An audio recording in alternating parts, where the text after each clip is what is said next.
Welcome to the Less Doing podcast, where you will learn how to start living more by doing less. Let me help you optimize, automate, and outsource your entire life so you can focus on doing the things you love.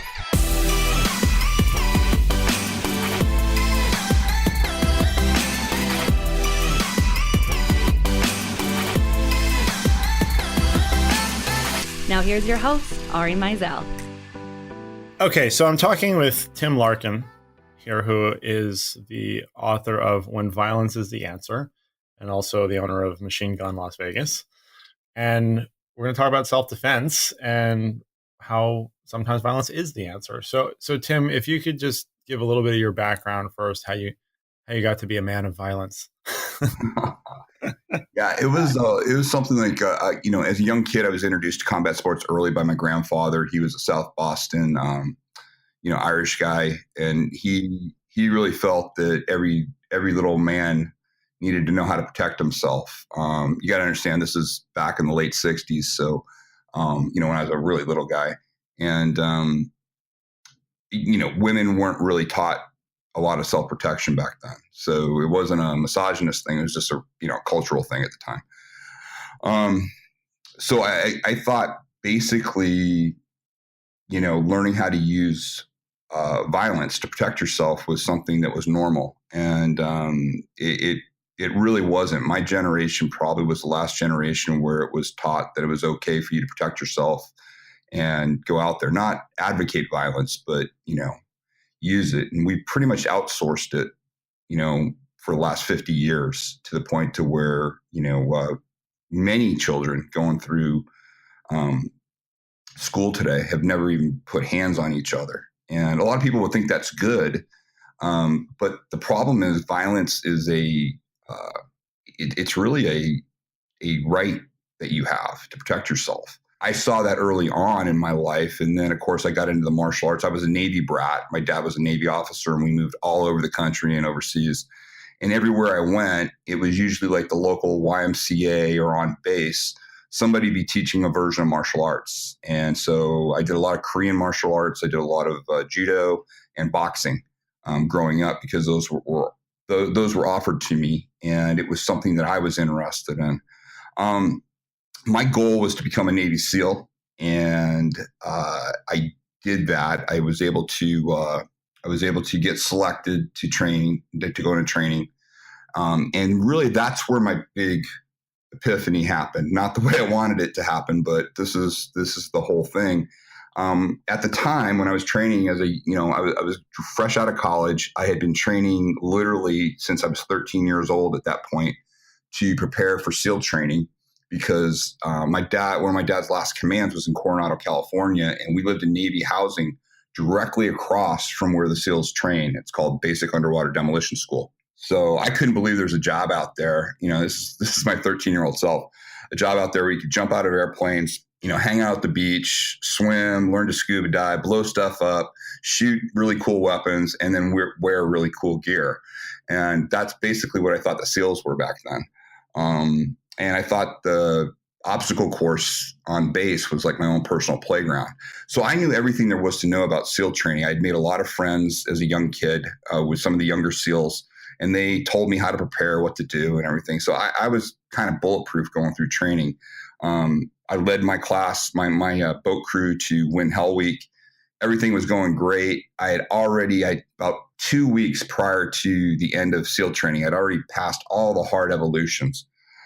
We had what should have been no big deal dive exercise. And during that exercise, without going too much into it, I ended up blowing my eardrums and going into vertigo underwater. And luckily, it was during early morning where there was really no light. I was able to hit a tow rope for one of the IBSs, one of the boats that was above, and the anchor line that was hanging down. I grabbed onto it and I pulled myself up because I was in a breatherless unit. It was back then there were dragger units, so there's no bubbles coming up, so you couldn't have found me. And I pulled myself up to the surface, and they said my head was hitting against the water nonstop. I had no control over my body.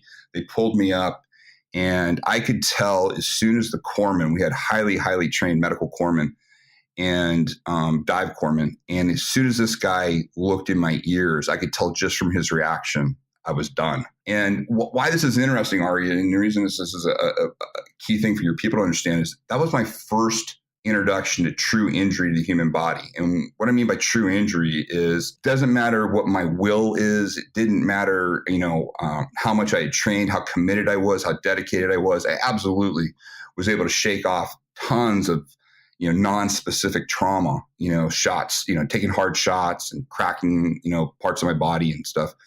But I had never had my body betray my brain, basically. And that's what happens with true injury. There was nothing I could do. Something as small as my, eardrum absolutely changed my life. And I knew I was done. I knew I couldn't pressurize dive anymore. I knew I would not, fulfill my goal of becoming a SEAL officer. And I was already slotted to go to what then was the hottest SEAL team, which was working the narcotics program down in South America. If anybody has watched the show on Netflix, Narcos, that's where the SEAL team I was going to was operating, down those areas during that time. And that's where it was. That all evaporated literally in seconds after my injury. And then that became the focus of my life. What I realized was being bigger, faster, and stronger, which I thought was the way to go as a young guy. I quickly realized that no, there's a way of looking at the human body as opportunities from a self-protection standpoint that bypass bigger, faster, and stronger through injury. Now, we all know some of them. I just talked about one, bursting an eardrum. But then we all know things like, going after the throat, the eyes, the groin. What was interesting was it was just changing the whole perspective on how to look at violence. And, we really looked at the idea of, finding a Rosetta Stone for that. And so what was interesting for me, the way I got to this point was I stayed in the SEAL community as an intelligence officer. I worked directly for the admiral that controlled all the SEAL teams. It was a command I had no business being at. They put me there because I didn't have to take a healthy SEAL out of the arena at that time. We were going through an expansion. It was in the late 80s. Everybody was needed. The SEAL teams, people think they're this huge group, but back then there was less than, I think, 1,200 active duty SEALs.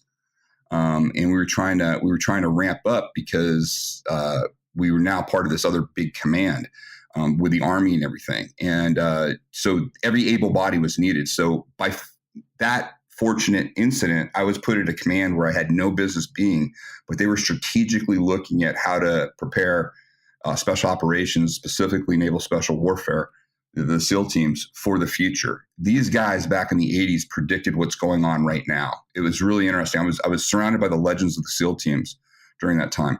And one thing they realized was, at the end of the Cold War, we needed to change our tactics. We needed to be able to go in and put our hands on people again. And that was something that was kind of lost since Vietnam. And I got to be, because of my martial arts background, because they liked me, I had no business being there. I had no combat record. I had no real experience. I was a trained intelligence officer. They liked me because they liked the work that I did. And I was a young guy, and I was probably like an easy meat puppet for them to train with. So they would invite me to be part of this pilot group that was looking at how to start training hand-to-hand combat again. And during that process, we saw some of the top martial artists in the world coming in and training us, but everything was off. Like there's one thing just wouldn't work with the other. It wasn't synergistic with the type of gear and weapons that we carried. There were some things that were just impractical when you tried to use them in the real world. I had a lot of friends. The one thing I was very good at was networking in the community. And I had friends in DEA. And one of the guys in San Diego, one of the San Diego DEA buddies of mine, calls me up out of the blue one day and says, "Hey, are you guys still doing that punchy kicky stuff?" And it's funny now with the UFC and everything because it's so much more prevalent. But back then, this is prior to the UFC. We're coming out of the Cold War. The thought process was, if you have to use hand-to-hand combat or put your hands on anybody, your mission's screwed. You failed. They didn't, the people hadn't made the transfer yet to, kind of what you see over in Iraq, Afghanistan, a lot of the house-to-house stuff. So that's why he said punchy kicky. But what he told me was, he says, hey, there's this guy over in Pacific Beach. Now, I'm living in San Diego. My command is in Coronado. My apartment is in Pacific Beach, which is, crazy. And this guy is telling me there's somebody in Pacific Beach, literally blocks away from my apartment, that I should go see. And I'm thinking, this guy's crazy. We're flying people in from all over the world. Why would I go see some guy, some, karate guy down the street, is how I thought of it. So sure enough, I'm not going to tell anybody about this. I mean, here I am, this junior officer with no experience. And yeah, I'm going to go to the Legends of the SEAL team and say, hey, my DEA buddy called me up and tells me there's this guy we should look at. No way am I going to risk my credibility. I already don't have credibility, so I don't need to go negative on it. But I go there and check it out. And the place was closed. And I had really no intention of going back. I looked at it, it was this dingy little studio with carpet, not even mats. Less than about 900 square feet of training area, nothing impressive about it. But as I was walking past, the entrance, I saw a little trifold mailer that was pinned up against the wall that I could read. And I read about it and read about the instructor. And the only thing that got me to go back was this guy had a combat record from Vietnam, and he was in a unit, 173rd Charlie Company, that was almost like an experimental jungle unit. The general at the time, Westmoreland, kept these guys out for extended jungle fighting. And these guys were just, monsters. They just were legendary. 173rd Charlie just has a huge combat record. And this guy was one of the guys that used to go down in the tunnels in there. That alone got me to go back. I said, well, at least this guy understands combat, and so I should at least see what he does. So I go back, I think it was the next day or within 2 days, and I'm just dressed in civilian clothes. And, I don't look military because we're able to have basically modified grooming standards at that time, which means we can keep our hair a little bit longer and look a little more civilian. So I was able to blend in and look kind of like a 20-something, college kid. I walk in and I'm watching a bunch of guys running around like karate gis, but they're not doing anything like I've seen before. It looked like a slow motion prison riot. One of the first things I saw was a guy strike a guy to the side of the neck, comb grab his hair, a rubber knife comes out of nowhere. He knees him to the solar plexus and then just starts stabbing him in the neck. And that sounds really brutal. I get it. It sounds really brutal. But to me, I was like, oh my God, this looks like violence I've really seen. These guys are training for what I'm really seeing out in the real world. I'd seen a lot of, violent incidents and stuff like that. And this was the first time I saw training that actually prepared you for that type of experience. And I got to know the instructor. He was an interesting guy. He's a complete functioning, sociopath, basically. But, he was really, we'd probably call it PTSD or something like that, but he definitely had issues from the war. But nothing dangerous. He was just a very hardcore guy. And, just was intuitive. He wasn't an educated person, but he really understood how the body responded to trauma. And he understood that was the Rosetta Stone, because he wasn't a big man. And he understood that, okay, I can't rely on physical presence and strength. Therefore, what do I have to look at? And the one thing that he keyed in on in the training that he had done over the years was the idea that, hey, there are these inherently vulnerable areas of the human body that when you put enough work into them, you're going to get a big reaction. And the cool part about that is it's like the equalizer for all humans. But it changed the mindset. It changed the mindset on how I looked at things. I didn't look at things from a competitive aspect anymore. I looked at things almost like you would look at anything that you would have to say you had a bunch of old furniture that you had to break up for the dumps, to take away. You almost look at the human body kind of like opportunities, and to sit there and say, okay, here's vulnerable areas of the human body, and here's how you can train to, injure those areas. And by injuring those areas, you control the other guy's brain. We've all experienced it. And, if you've touched a hot surface, your hand came flying off the surface long before your brain even knew what was going on. And the reason being is in your nervous system, basically signals are being sent to the spine, saying, hey, you're getting injured. This is a hot surface. Move your hand. The impulse is so strong that it doesn't even go up to the brain. The nervous system realizes, oh, we got to get this out of here right away. So it immediately sends down, a an order to react and pull away. During that time when you're reacting, you don't control your brain. Your body's being controlled by, it's basically a reflex reaction that, you have no ability to control. If you stepped on a sharp object, your foot automatically comes up. You don't make the conscious decision to move your foot. Your body is protecting itself. What we learned was this is the body's protection system is a great way, if you turn it upside down, to learn how to take out somebody bigger, faster, and stronger than you. So was that practitioner, was that something like Krav Maga, or was that something completely different? Or what was there? No, he was calling it a version of Kung Fu at the time, which is really interesting to me. Like a lot of these guys that they don't know how to, like when you say Krav and stuff, there's all sorts of versions of Krav. I mean, there's all sorts of infighting there. But Krav basically has really done a good job at promoting over the years, and they've really become the default term for self-defense. I mean, we used to use self-defense, but now people basically, they look at it, the two terms are either mixed martial arts, MMA, or Krav. And those are really the two default. If you start Googling, you'll find that people kind of, anything that's not MMA, they'll say, oh, it must be Krav from a self-defense standpoint. But this guy basically, he ran into a Chinese practitioner who was a former triad guy, and they bonded because they both, they both had colorful pasts, and they both understood each other. And so this guy understood injury to the human body, and he kind of, he fostered Jerry with it during that time. And then Jerry took it to a whole other level.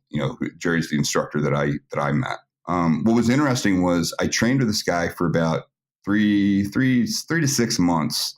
They started noticing, meaning the SEALs that I was working with, we worked out about 3 times a week on hand-to-hand stuff. They started noticing I was moving different and training different. And they finally, after a while, they figured out, okay, we got to know what this guy's doing. So one of the Master Chiefs came up to me and said, what the hell are you doing? Where are you learning this? And I said, well, I found this guy, and man, they jumped on me right away. What do you mean you found somebody? Well, I've been training this. Get him in here right now. We want to know who he is. Because I told him, hey, listen, he's at 170. As soon as I said 173rd Charlie Company, these guys lit up because they were all former Vietnam guys. And they said, okay, we want to talk to him. And the only problem was this guy, Jerry, I told you he's functioning sociopath. Not only is he a functioning sociopath, he has no respect for anybody that would make a career of the military, because, he was drafted, and he thought anybody that would stay in the military is just a moron. So, and in particular, he didn't like the Navy or the SEALs. So here I have this challenge where I got to bring this guy in, and literally, Ari, it's like I have to bring him into what's called a SCIF, which is a secret compartmentalized information facility. It's kind of like the Maxwell Smart thing. You go through like 4 levels of, signing in and going through doors and everything. So I bring him in, and I told him, I go, please, please, please, just don't be an asshole, basically is what I said.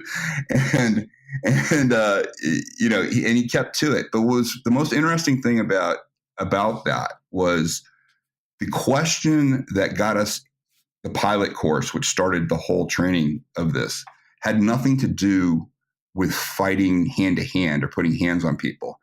It had to do with a shipboarding hostage rescue that was going on, where there was a problem. There was a problem where a bunch of these guys, a bunch of SEALs, then called SEAL Team 6, had taken down a tanker that had hostages, and they were going to go through, we'd call it a door, but on a ship it's called a hatch. They were going to go through the hatch, and you've all seen like those special operations teams that line up outside the door and then they all go in. So imagine the first guy goes through the door. They blow the door. First guy gets in. The second guy gets tied up by one of the bad guys, and none of the other guys can get through the door. So the number one guy is fighting for his life, and they're just trying to keep the firefight going. This other guy just is getting just literally held up at the door, and nobody can get in. And it was a situation where nobody had been able to answer this question for 6 years. Like, how could we have done this better? Before the question was even finished, the instructor, Jerry, started lining everybody up. He goes, okay, let's just do it now. Boom, boom, boom. He lines everybody up just like it was. He shows the second guy goes through the door. He tells the guy to do a very, very simple movement. We call it the drop back, which not only cleared the doorway and let everybody came in, but also guaranteed that the guy that jumped him was killed, because the movement that he showed ended up pulling the gun center line on the guy as he dropped back. It was extremely simple, and it answered a question that everybody had been pondering for 6 years. And this guy just comes in out of nowhere with, it's been 20 years probably since, he's seen war or anything like that. And he answered the question right away. And that they said, okay, great. You understand combat, you understand gear, you understand kit, stuff that we carry, and you understand those limitations and how to train people. And that's how the program originally started in the SEAL teams and then graduated through the whole special operations community through the mid-90s.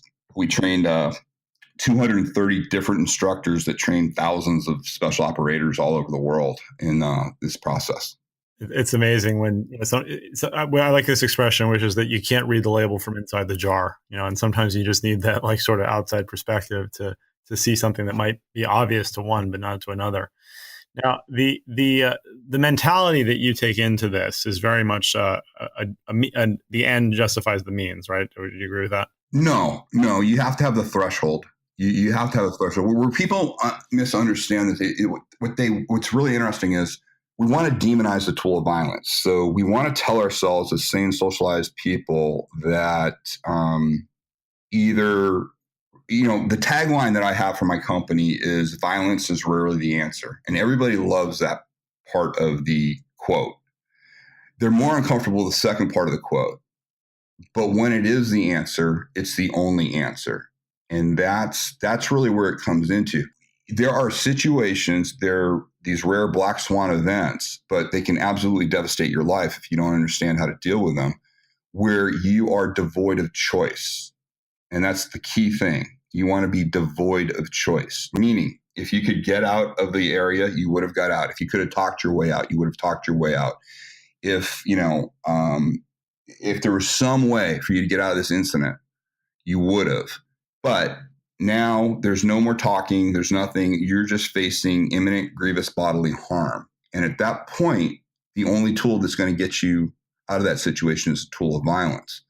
And the big reason I wrote the book and the big reason I'm trying to make this case for violence is we've done ourselves a huge disservice. Well-meaning, people are well-meaning in the fact that, they want to say never, never, never, no violence, no violence. The problem is the only people that listen to that are the law-abiding citizens.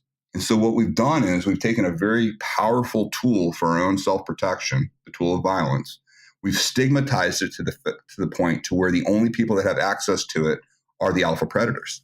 And, it's done the exact opposite. It's made us less safe by not understanding how to use the tool. And so my goal is to tell, is basically get people saying, hey, listen, this is a life skill everybody should have. You have to, at some point, you have to, at some level, be your own first responder. And nothing, and trust me, I've trained all demographics. I've trained the ultra wealthy. And I've also trained truck drivers and soccer moms and people like that. I've trained counter-terrorist experts. I've trained amazing units. A lot of units people don't even know exist. I've trained everybody. The interesting part about this is, violence is something that is, neither good nor bad. It's how it's used. Either it'll be a justified use of the tool, which will be deemed to be self-defense, or it'll be illegal and you'll be prosecuted for using the tool incorrectly. And that's really what it's all about. But the tool itself and studying the tool does not make you a bad person, does not make you a criminal. And that's the big lie that's out there, is that somehow doing it, because violence is what is going to be the tool that gets you the result. You'll call it self-defense at the end, but self-defense is after the fact of violence. Just like murder or any prosecution is after what happened was an act of violence. And was it justified or not? And so that's where I have to educate people. And that's really how the book lays everything out for people, is just gives them a really good understanding to live a way more peaceful life. The interesting part about this is the most competent people I know with being able to use lethal force, and I'm talking about citizens, I'm talking about law-abiding people, I'm not talking about a prison population, but those people tend to be the calmest, most peaceful, happy individuals that I know. They understand the real world. They understand that violence is a potentiality, but they've already dealt with that. They've trained themselves correctly. They understand how to think about it correctly. And until they need those skill sets, they can live a much more peaceful life. Where a lot of people, where they've never looked at this, they have no idea that they've got this underlying concern. And it shows up every so often when you see an unfamiliar body type coming in who seems threatening. You get, especially women are really good at picking up on, potentialities for violence. And when you get that inkling, and you quickly realize, oh my gosh, I have nothing in my toolbox to deal with this. It's an incredibly just, disturbing situation, because no matter who we are, if people look at me, and I have a decent physical presence and everything, and I look the part and all of that, but I've never had an issue where somebody smaller, faster, and smaller, weaker, and slower has tried to come after me. It's always been, if somebody's going to target you, we have to assume, no matter who you are, if they're targeting you, they're probably going to be bigger, faster, and stronger. They're probably going to carry weapons, and there's probably going to be more than one. Those are your baseline assumptions when you're looking at your own self-protection. So how do you design training that handles all of that? And that's really where the book takes you through all of that. It's just how to look at it. And again, it's a fascinating subject. I mean, it's really the one thing that's evolved. I went from somebody who was a highly specialized, I guess you'd call it me like a contractor. We were doing Blackwater type stuff before Blackwater, and I went from that world to, after 9/11. Really, I had a change to where all of a sudden 75% of my clients were civilian. And that was for two reasons. One, when the war started, of course, everybody was deployed, everybody was gone. So nobody could train because everybody was, over there trying to, handle what was going on in Afghanistan and Iraq. So there wasn't a lot of opportunities for ongoing training in the military. And then the opposite effect it had on the civilian population, where after 9/11, they were far more open to looking at methods of protecting themselves. There's this real need to saying, listen, I can't control world events, but I can at least control my, how I think and look at this subject and how I train. And so there's a huge surge in looking for information like this. And then in the years since 9/11, that's what's kind of compiled this book. The book was, I had originally over 2,500 pages that I was calling through to create the book. And, it's really the book. This really is the book I've been wanting to write for quite some time.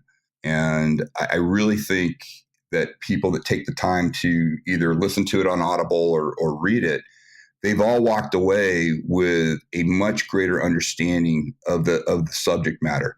Even if they don't train physically, they can use a lot of the methods and the principles that I put in there. People have used it to improve negotiation strategies. They've used it in their business life as far as, how they conduct their days. Because a lot of the same methods that work extremely well when your life is on the line, work even better when the threshold's lower. Like I had traders that I traded for the New York Mercantile Exchange. And these guys were amazing. And I get them after the training day. I trade for 5 straight days with them. I train after the trading day from 2:30 to 8:30 every night. And these guys kept telling me how much the idea of taking action and the way I talk about keeping people in cause state, not making a decision. They realize that nothing. I tell people all the time, nothing happens until you cause an effect. So I can think about aggressively. I can think about, I'll do this to this guy. I'll do that to this guy, or whatever. But until I actually do it and I get a result, nothing's happened. And a lot of the traders were able to take that. They said, geez, that's really so true about trading. We get so caught up in paralysis by analysis at time that we realize nothing's going to happen until we actually execute the trade. So it's been really interesting going with groups like, groups like that who are able to take my methodologies, which are solely for your personal protection, and then they're able to apply the thinking in other areas. Yeah, I mean, it's incredibly applicable, and honestly, like Tim, really seriously, you just answered about 3 or 4 of the questions I was planning on answering. So it's great. So where can people find out more about you and get the book, obviously, and start opening their eyes a little bit to this? Yeah, the best place for them to go is, to get the book is whenviolenceistheanswer.com. And if they go there and they order the book, it's the only place where if you order there, you can get it on Amazon, you get Barnes & Noble, you can get it everywhere. I mean, the publisher is Little Brown. It's a huge publication. They're great. But I told you at the beginning, I had over 2,500 pages of information that I got down to a tenth of that in the book. And what I really wanted to do as a thank you to everybody is if you go and you buy the book through whenviolenceistheanswer.com, it'll take you to Amazon or wherever. I then will just send me your Amazon receipt. And then there's a 10 module, one module for each chapter, video course that I put together that, normally those types of courses that I've been selling, they're usually about $400. But I put this together because I want people to have the complete picture. I wanted people not only if they're good enough to buy the book, I wanted to give them, additional information that I couldn't fit into there, and also multimedia presentations so they can actually see some of this stuff and understand exactly what I'm talking about and, see, criminal violence, what it looks like, how you deal with it. So it's a really, it's an awesome opportunity for you to get a full education at an incredibly reasonable price. Yeah, and I highly recommend it. I've given your book as a gift to several people, and it's great. So, Tim, thank you so much for your time. That was awesome. Ari, thanks for having me, and thanks for letting me share the message. Thanks for listening to the Less Doing podcast.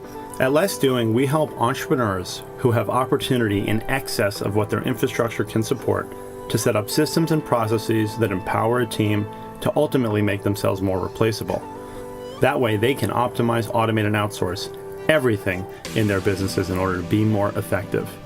If you want to find out more about Less Doing, the podcast, the blog, the books, and all of the wonderful programs we offer to help you get from where you are to where you know you want to be, go to lessdoing.com/podcast and check out our OAO blueprint so you can get started today.